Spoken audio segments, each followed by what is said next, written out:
에스겔서 47장 1절로 5절까지의 말씀을 우리 천천히 한 절씩 교독하도록 하겠습니다. 그가 나를 데리고 전문에 이르시니 전에 전면이 동을 향하였는데 그 문지방 밑에서 물이 나와서 동으로 흐르다가 전 우편 제단 남편으로 흘러내리더라. 그가 또 나를 데리고 북문으로 나가서 바깥길로 말미암아 꺾여 동향한 바깥문에 이르시기로 본즉 물이 그 우편에서 스며 나오더라.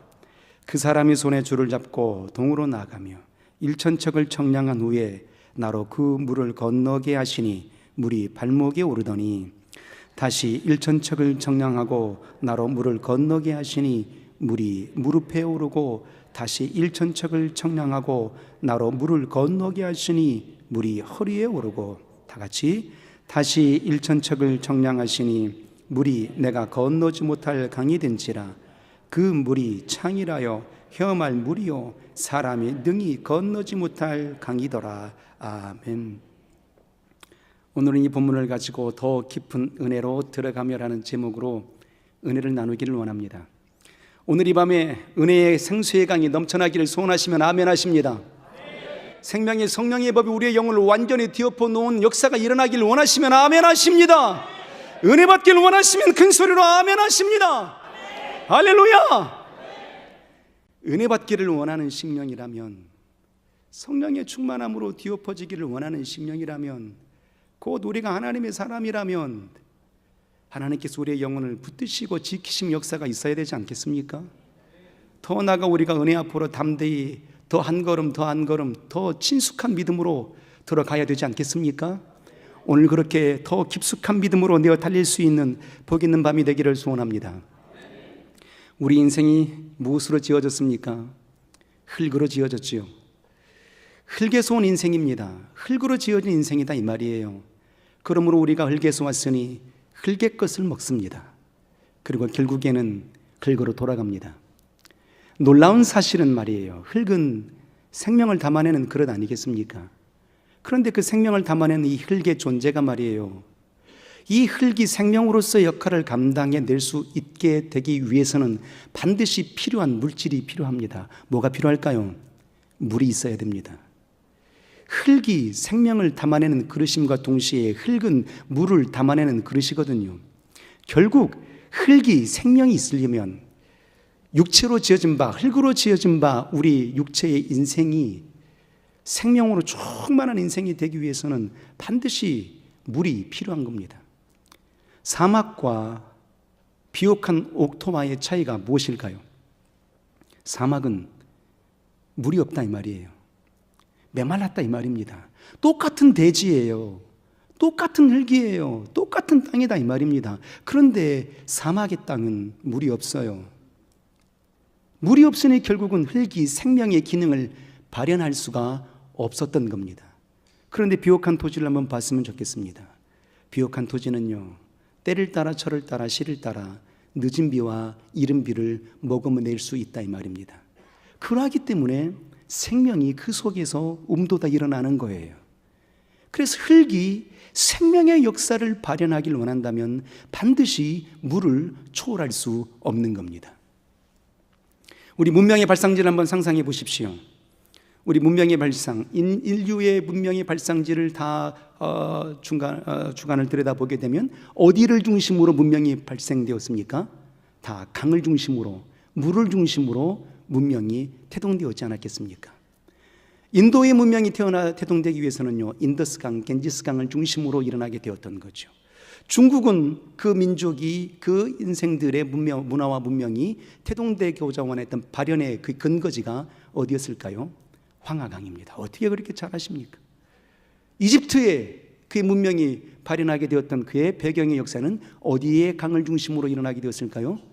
나일강이겠죠. 우리 대한민국은 어느 강을 중심으로 발전하게 되었습니까? 그렇죠. 강을 중심으로 문화와 문명이 발생이 됩니다. 왜 그럴까요? 그 땅은 물이 있어야 생명을 나타낼 수 있기 때문입니다. 세계 각국의 유수한 나라들과 유수한 도시들을 보게 되면 그 유수한 도시들도 다 어디를 끼고 있습니까? 강을 끼고 있습니다. 런던 어느 강을 끼고 있습니까? 테임즈 강을 끼고 있죠. 이렇게 잘하세요. 몰라야 재밌을 것 같은데 말이에요. 파리 어느 강을 끼고 있습니까? 세느 강을 끼고 있지 않습니까? 강을 중심으로 문화와 문명이 발달하게 된다 이 말입니다. 왜요? 흙은, 땅은 물이 있어야 생명을 꽃피울 수 있기 때문입니다. 자, 그렇다면 말이죠, 우리 인생이 흙으로만 지어진 존재가 아니잖아요. 그 속에 무엇을 담아 주셨습니까? 영을 공급해 주셨지 않았겠습니까? 그러므로 우리의 존재는요, 흙의 존재로 지나지 않습니다. 우리의 인생은요, 영적 존재다 하는 사실이에요. 이 영적 존재, 그러면 영혼이 생명을 발현하길 원한다면, 생명으로 충만하길 원한다면 무엇이 필요할까요? 영혼이 살 수 있는 존재, 영혼이 꽃피울 수 있는 역사, 영혼이 꽃피우고 열매를 맺기 위해서는 반드시 필요한 게 있습니다. 뭐가 필요할까요? 영혼도 물이 필요합니다. 영혼이 생명으로 충만하기 위해서는요, 반드시 흙이 생명을 얻기 위해서는 물이 필요한 것처럼 영혼도 생명으로 풍성하고 역사하기 위해서는 말이죠, 소생하는 영혼이 되기 위해서는 뭐가 필요하냐? 물이 필요합니다. 그래서 영혼의 물을 이렇게 말하는 겁니다. 생수의 강이라고 말하는 겁니다. 은혜의 강이라고 말하는 거예요. 그래서 예수께서 말씀하셨잖아요. 나를 믿는 자들은 그 배에서, 그렇죠, 생수의 강길로 넘치는 겁니다. 왜요? 영혼이 살아가기 위해서는, 영혼이 온전하게 믿음으로 꽃피우기 위해서는 생수의 강이 필요한 겁니다. 성령의 강이 필요한 거예요. 은혜의 강이 필요한 것입니다. 그래서 반드시 우리의 영혼도 은혜 앞에 선 자가 되어야 되는 거예요. 생수의 강을 머금을 수 있는 존재가 되어야 되는 겁니다. 수가성의 여인을 향해서 주님 말씀하셨죠. 내가 먹는 물을 마시는 자들은 다시 목마르려니거니와 내가 주는 물을 마시는 자는 영원히 목마르지 아니하나니 라고 말씀하셨던 거예요. 그 역사의 물, 주님이 주시는 물, 그 물이 어떤 물이에요? 생수의 강, 은혜의 강물이었던 겁니다. 그러므로 영원히 살 수 있는 역사의 분량도 주의 생명의 물이 필요한 겁니다. 영적인 최초의 존재 아담을 어떻게 하셨습니까? 이 땅에 두지 않으셨어요. 에덴의 동산을 따로 창설하셨지요. 그리고 그 지으신 영적 존재를 그 에덴 동산에 두셨던 겁니다. 에덴 동산이 어떤 곳일까요? 최초의 하나님의 교회의 모습 아니었겠어요? 이 시대의 교회가 에덴 동산이었다 이 말입니다. 그 에덴 동산을, 영적인 존재를 거기에 두시고 어떻게 하셨을까요? 영혼이 살기 위해서는 뭐가 필요해요? 생수의 강이 필요하다 했잖아요. 그래서 그 에덴 동산에 놀라운 장면이 일어나게 됩니다. 그 영적 존재가 살아가기 위해서 어떻게 하셨을까요? 하나님께서는 에덴 동산에 네 강이 발현하게 하셨다 이 말이에요. 첫째의 강은 비손의 강이라 풍요가 넘치게 하셨어요. 두 번째 강은 기혼의 강이라 은혜가 가득하게 하셨어요. 세 번째의 강은 히데겔이라 결실이 있게 하셨어요. 네 번째 강은 유브라데더라 능력이 있게 하신 겁니다. 영혼이 살게 하기 위해서 말이에요, 그 영적 존재가 살아가기 위해서는 반드시 물이 필요해요. 우리의 영혼은 생명의 터전, 생명을 담아내는 그릇이거든요. 어떤 생명요? 하나님의 영생하는 생명을 담아내는 그릇이었던 겁니다. 그러므로 생수의 강이 필요해요. 은혜의 강이 필요했던 겁니다. 그래서 하나님이 에덴 동산을 중심으로 네 강이 발현하게 하시는 역사가 거기 숨어 있는 겁니다. 신비롭지 않습니까? 놀랍지 않으십니까? 영적 존재인 우리가 하나님과 깊은 사귐을 나누는 것으로도 풍성한데 그의 영혼이 살아갈 수 있도록 은혜의 강이 흐르게 하시고 풍요의 강이 흐르게 하시고 결실과 능력의 강이 흐르게 하시더라라는 사실이에요. 이때 한번 저는 상상해 보는 겁니다. 생각해 보는 겁니다.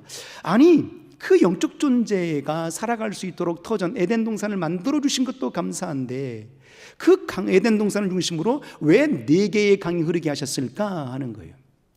풍요의 강만 흐르더라도 엄청난 감사와 감동일 것 같은데 왜 굳이 풍요의 강, 비손의 강으로만 끝나지 않냐고 다시 왜 네 강이 흐르게 하셨을까 하는 겁니다. 저는 이렇게 해석하고 싶습니다.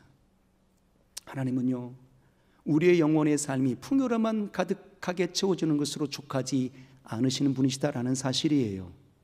그래서 우리의 영혼이 말이죠, 풍요로, 하나님의 풍요로 가득 채워진 그 역사로 끝나지 않냐고 다시 어디로 가야 되느냐? 은혜 앞에 서야 되는 겁니다. 그래서 은혜의 강이 흐르게 하시는 거예요. 풍요가 있고 내게 은혜가 있다면 어떻게 해야 될까요? 그것으로 끝나면 되는 게 아니다 이 말입니다. 어떻게 해야 될까요? 꽃이 피고 결실이 있어야 되는 거예요. 그래서 희대결의 결실의 강이 흐르게 하시는 겁니다. 이제 네 번째의 강이 유브라데 능력의 강이 아니겠습니까? 왜 우리에게 능력을 주실까요? 은혜 받았습니다. 풍요가 있습니다. 결실이 있습니다. 이건요, 나 혼자 잘 먹고 잘 살아라 이게 아닌 거예요. 뭘까요?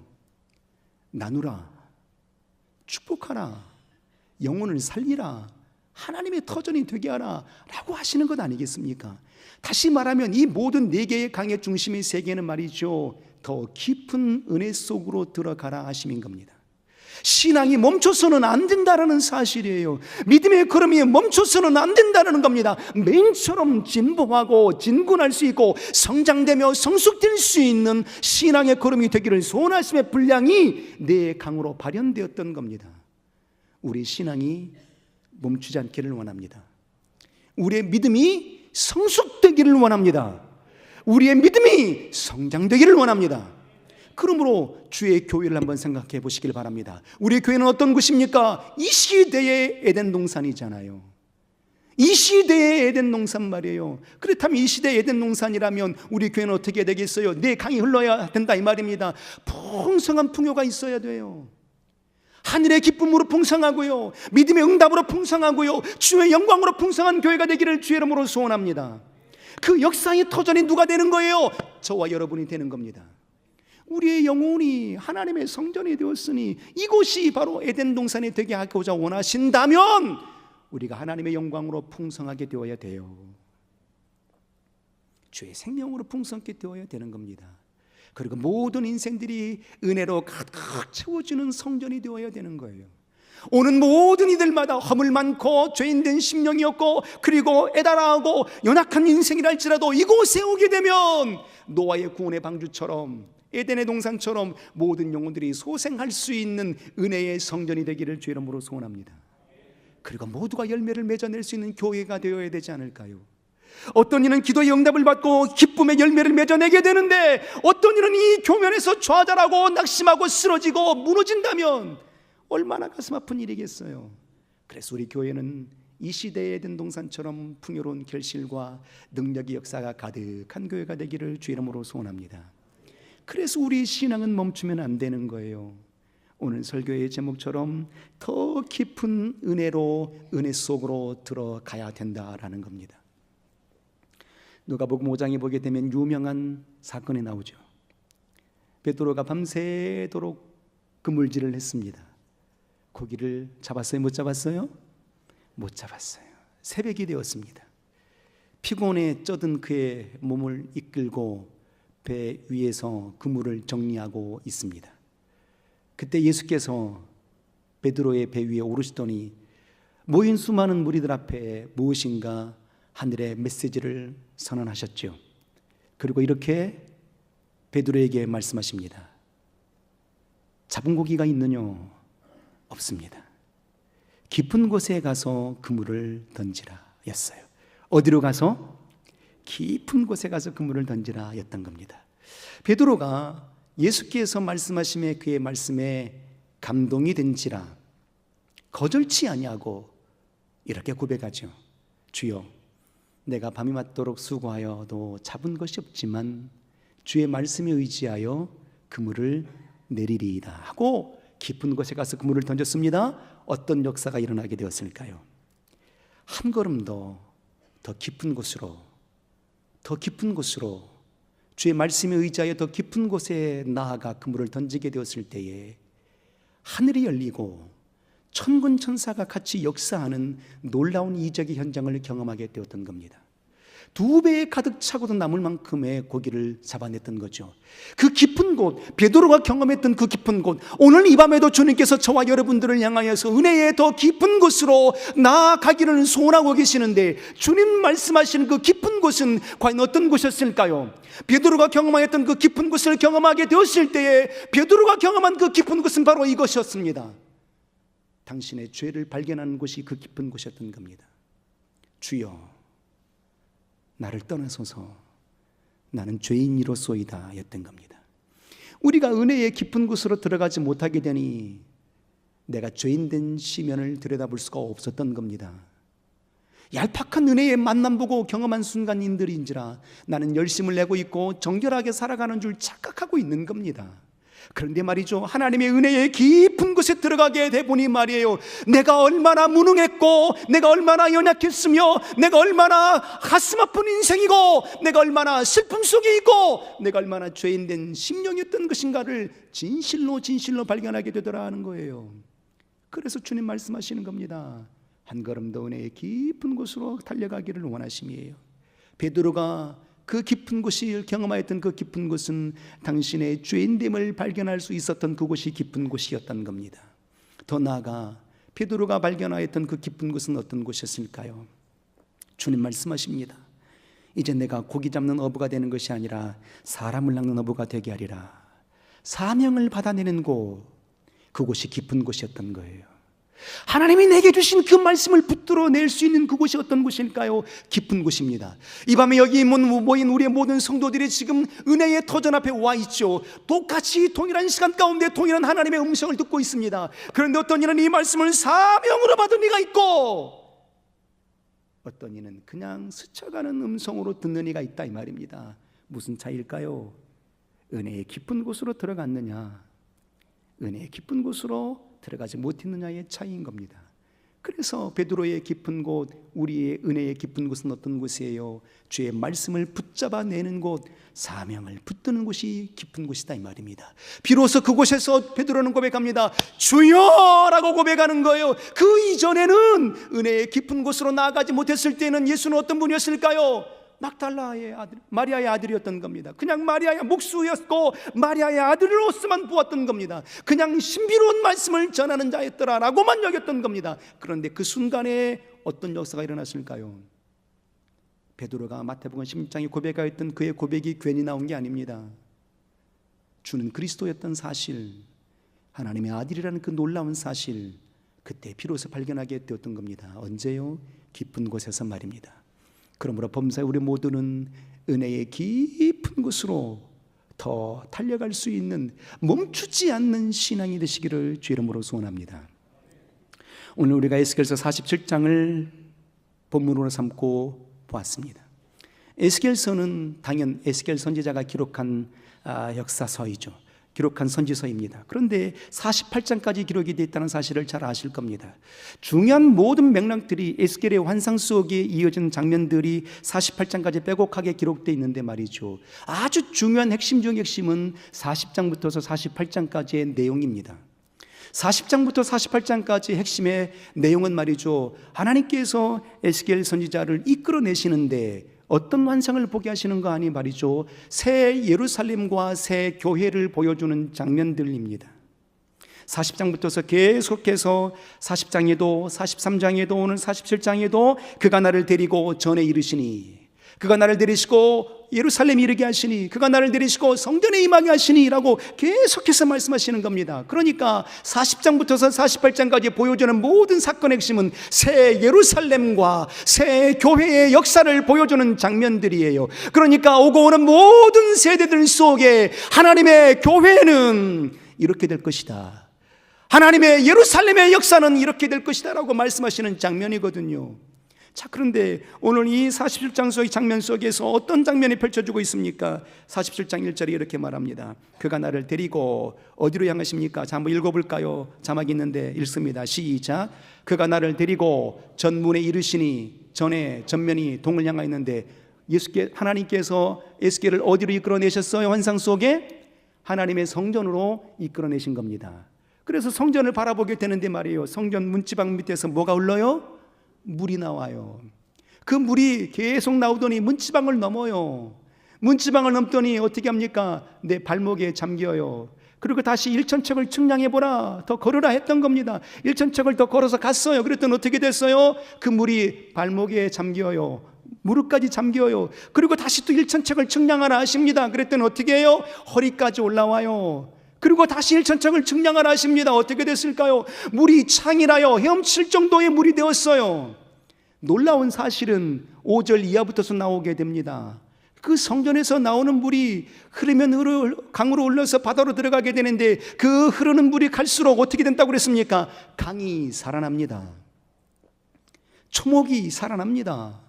바다가 살아납니다. 어적이 살아납니다. 과목의 열매가 풍요롭게 맺어내게 됩니다. 그 물이 먹는 실과를 먹을 만하고 잎사귀는 약재료가 되었다 이 말입니다. 그러니까 그 물은 어떤 물이라는 거예요? 생수의 강이었다 이 말이에요. 은혜의 강이 흐른다 이 말입니다. 그러니까 하나님의 교회는 어떤 교회라는 거예요? 새 예루살렘은 어떤 곳이라는 겁니까? 새 하늘과 새 땅과 새 교회는 어떤 곳이라는 것이겠습니까? 하나님의 생수의 강이 넘치는 곳이라 이 말이에요. 죽은 자가 살아나는 곳이라 이 말입니다. 무뎌졌던 자들이 다시 깨어나며 소상하는 곳이 바로 하나님의 생수의 강을 머금을 수 있는 터전이라고 말하는 겁니다. 그 교회가 이루어진다라고 말씀하시는 거죠.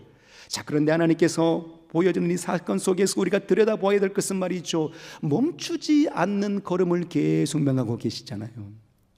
성전에 물이 나와요. 문지방을 넘어요. 그리고 문지방을 넘었던 그 물이 발목을 잠겨요. 거기에서 주님이 에스겔의 걸음을 멈추게 하지 않았잖아요.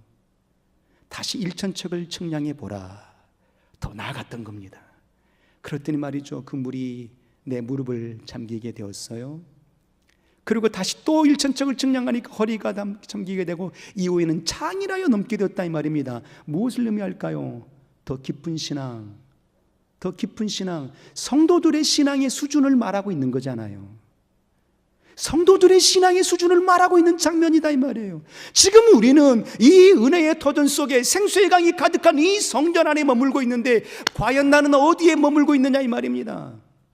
겨우 무릎 발목이나 적시고 있는가? 무릎 속에만 잠기고 있는가?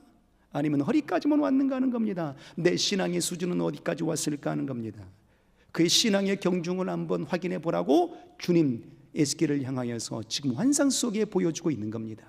자, 그렇다면 우리의 신앙이 어디까지 머물러 있는지 한번 들여다보았으면 좋겠습니다. 자, 성경을 한번 볼까요? 3절입니다. 자, 3절 한번 읽어볼까요? 3절 큰 소리로 한번 읽겠습니다. 어떻게 되는지 한번 보겠습니다. 시작. 그 사람이 손에 줄을 잡고 동으로 나가며 일천척을 청량한 후에 나로 그 물을 건너게 하시니 물이 발목에 오르더니, 물이 어디까지 왔어요? 발목까지 왔어요. 그러니까 생수의 강 안에 들어간 거예요, 안 들어간 거예요? 들어는 간 겁니다. 그런데 발목까지만 온 겁니다. 마치 이 장면이 어린아이가 개울가에서 물장구 치듯 노는 그 장면처럼 연상되지 않습니까? 그러니까 마치 우리가 새가족의 모습이에요. 그러니까 초신자의 모습이죠. 그러니까 신앙이 깊지 않음의 모습의 수준이라 이 말입니다. 새신자의 모습, 신앙의 초보의 모습을 보여주고 있는 장면이에요. 우리가 최초의 예수 그리스도를 영접하게 되었을 때 그 마음이 어땠죠?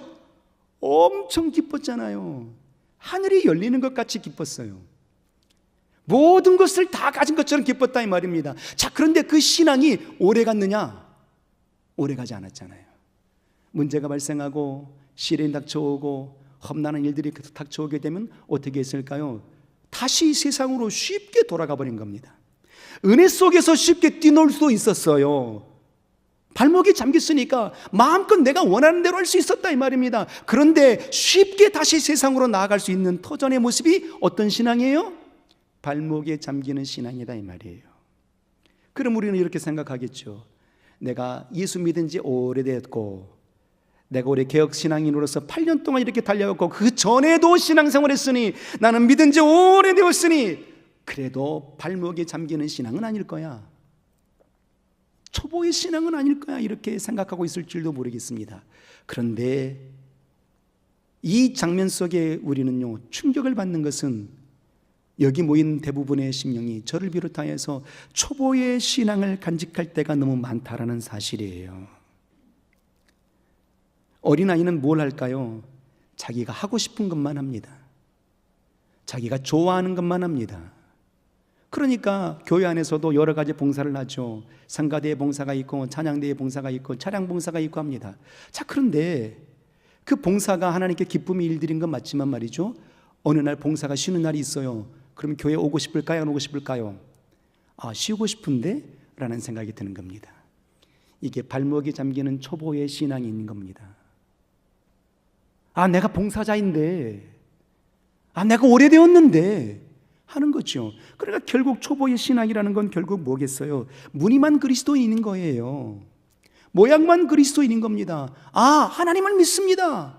하나님을 경험했습니다. 은혜도 맛보았습니다. 그런데 쉽게 세상으로 돌아가 버리는 거죠. 쉽게 내가 하고 싶어하는 일들을 하는 겁니다. 곧 삶의 우선순위가 하나님이 아니고 나인 거예요. 이게 초보의 신앙인 겁니다. 발목에 잠기는 신앙인 거죠. 그래서 하나님께서는 다시 일천척을 청량해 보라 했던 겁니다. 그랬더니 어떻게 됐을까요? 4절을 한번 볼까요? 4절 한번 읽도록 하겠습니다. 우리 큰 소리로 자막 부탁해요. 4절 읽겠습니다. 시작. 다시 일천척을 청량하고 나로 물을 건너게 하시니 물이 무릎에 오르고 그랬어요. 물이 어디까지 왔어요? 무릎까지 왔어요. 무릎은 어떤 생각이 드십니까? 이 신앙은요, 발목에 잠기는 신앙에서 이제 초보의 신앙에서 좀 더 들어왔잖아요. 그랬더니 무릎까지 잠기게 된 겁니다. 무릎까지 잠기게 된 신앙은요, 신앙의 체험과 경험이 있는 자들의 신앙을 말하는 거예요. 그럼 신앙의 체험과 경험은 어느 수준일까요? 어떨 때 신앙의 체험과 경험이 많을까요? 응답은 어느 때 오죠? 구하여 간구하는 기도자들에게 응답이 빨리 오잖아요. 그러니까 기도하는 사람의 신앙의 수준이에요. 전심으로 기도를 많이 하게 되니까 믿음의 응답이 있다 이 말입니다. 그러니까 믿음의 역사와 응답이 있는 신앙인들이지요. 그러니까 결국 이 신앙의 모습을 바라보게 될 때 말이죠, 체험적인 신앙의 수준에 이른 자들의 모습인데, 이 체험적인 신앙의 수준, 그러니까 하나님의 체험의 신앙을 경험하려면 어떻게 해야 돼요? 초보의 신앙으로 물에서 뛰노는 것만 기쁨으로만 족하는 것이 아니라 어떻게 해야 된다? 하나님께 맡길 수 있는 신앙, 하나님께 매달리는 신앙, 구하여 간구하는 신앙이 될 때에 놀라운 역사와 이적이 일어나지 않겠습니까? 엘리야가 갈멜산에서 전심으로 부르짖잖아요. 그때 어떤 역사와 이적이 일어납니까? 3년 6개월 동안 메말라 버렸던 그의 하늘이 열리고 하나님께서 생명의 비, 탄비를 내려주신 역사를 보았지 않았겠습니까? 어느 때에 그의 신앙의 역사의 경험을 터득하게 된 것입니까? 그 경험의 역사가 기도를 통해서 일어나게 되었던 것입니다. 기도 말이에요.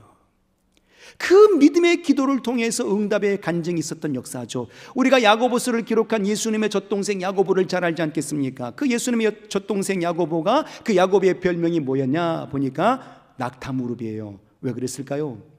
기도를 너무 무릎 꿇고 많이 해가지고요, 그의 무릎이 굳은 살이 베낀 겁니다. 그래서 낙타 무릎이 된 겁니다. 그러니까 놀라운 사실 아니겠어요? 그럼 우리의 신앙을 한번 봤으면 좋겠습니다. 예전에 우리 정말 기도 열심히 했잖아요. 산기도, 여기 계신 분들 중에 산기도 안 가보신 분 없을 거예요. 산에 올라가가지고요, 좋은 겨울에도 올라가가지고 말이에요, 그 바위에서 얼마나 부르짖었습니까? 철야기도, 금요철야 얼마나 열심히 했습니까? 저도요, 청년 때 산기도, 철야기도 열심히 했거든요. 일주일에 3, 4일은 철야를 했거든요. 수요일 날에는 수요철야 청년부, 금요일 날은 장년부 철야, 그리고 화요일 날은 또 다시 또 직분자들을 위한 또 철야가 있었고, 나 개인을 위해서 또 다시 철야를 하는 겁니다. 나를 위해서 철야. 그러니까 매일 그렇게. 오죽했으면 말이죠, 우리 딸이 태어났는데 돌이 지났는데 아빠를 몰라봐. 맨날 늦게 들어오니까. 그 정도로 열심을 했던 신앙 아니었겠습니까? 지금은 어떨까요? 그때에 비하면 타락했다니까요. 신앙의 퇴보를 보는 겁니다. 신앙의 퇴보 말이에요. 이 핑계 저 핑계 되잖아요. 우리 정말 말이죠, 내가 바쁨으로, 내 신앙의 환경이 어려움으로, 내가 여러 모양으로 불편함으로 우리 교회에서 철야기도 잘 안 한다 이 말이에요. 교회에 나와서 열심으로 부르짖는 모습들이 부족하다 이 말입니다. 그냥 집에서 해도 되죠라고 생각하는 적이 너무 많거든요. 어두워서 못 나오고, 피곤해서 못 나오고, 하지 말아야 될 이유는 너무 많아요. 그런데 하나님께서 우리를 부르시고 계신다는 그 사실은 우리를 생각지를 못하고 있는 거거든요. 주님 말씀하셨어요. 발목에 잠기는 신앙으로 멈추라 하지 않았잖아요. 다시 일천척을 청량하라, 더 깊은 은혜로 들어가라 하셨던 겁니다. 무릎에 잠기는 신앙이 되기를 주의 이름으로 소원합니다. 충만하게 기도하는 자가 되기를 주의 이름으로 소원합니다. 아멘 소리가 이렇게 작아가지고 끝까지 기도 안 하시겠다는 거거든요. 무릎으로 잠기는 신앙이 되기를 소원합니다. 여기에서도 주님은 만족하지 않으셨어요. 다시 4절 중반절 이하 이렇게 말씀하십니다. 다시 일천척을 청량하고 물을 건너게 하시니 물이 어떻게 했어요? 허리에 왔던 겁니다. 자, 상상해 보십시오. 우리가 물속에 들어갔습니다. 물놀이 하는데 물속에 들어갔어요. 무릎에 잠길 정도까지만 하더라도 그래도 어느 정도 그래도 우리가 다닐 수 있잖아요. 허리에 잠기게 되면 어떻게 될까요? 내 마음대로 잘 못 다닙니다. 불편함을 느끼거든요. 이게 뭘까요? 허리에 잠기는 신앙의 수준은 말이에요, 바로 동역할 수 있는 수준의 신앙을 말하는 겁니다. 남의 짐을 대신 짊어져 줄 수 있는 신앙의 모습인 겁니다. 그러니까 발목에 잠기는 신앙과 무릎으로 하는 신앙은요, 이기적인 신앙의 발로예요. 나만 좋으면 되고요, 내 기도하면 된다 이 말입니다. 그런데 이 신앙에서 한 걸음 더 진부하게 되면 말이죠, 일천척을 청량하여 들어가게 되면 어떤 신앙이 오게 되느냐? 허리에 잠기는 신앙이 되게 되는데 말이죠, 내 마음대로 움직이는 게 아니다 이 말이에요. 어떻게 될까요? 힘겹게 걸어가고 있는, 힘겹게 일하고 있는 자들과 동역의 손길을 펼쳐주게 되는 것입니다. 남의 짐을 대신 짊어지게 되는, 비로소 주 예수 그리스도를 닮아가는 삶의 모습이 표현되는 역사의 신앙이 허리에 잠기게 되는 신앙이다 이 말이에요. 얼마나 아름다운 신앙입니까? 우리 자신 한번 들여다봤으면 좋겠습니다. 내가 얼마나 주의 몸된 교회 안에서 동역하고 있는지, 내가 얼마나 이 몸된 교회 안에서 남의 문 영혼들의 무거운 짐을 대신 짊어져 주고 있는지 말이에요. 한번 들여다보게 될 때 남의 짐을 대신 짊어주는 그 일들보다도 오히려 내 짐을 남에게 맡기는 경우가 더 많았잖아요. 이건 힘들어서 못하겠어요, 이건 아닌 것 같아요, 이게 개혁이에요? 라고 항변은 많이 해봤지만, 개혁은 이렇게 가야 됩니다, 이렇게 가야 됩니다, 이렇게 가야 됩니다 라고 말은 많이 했을지라도 진실로 힘들고 어려운 영혼들을 내가 품어내줘 본 적이 있었던가, 그들의 무거운 짐을 대신 짊어져 본 적이 있었던가, 진실로 기쁨으로 동역하는 동역자의 심령이 되어 본 적이 있었던가 하는 얘기입니다. 주님이 모세를 부르셨잖아요. 모세를 부르시는데 소명과 사명을 맡겨주십니다. 그랬더니 모세가 아멘 곧장 순종하지 않잖아요. 5번을 거절합니다.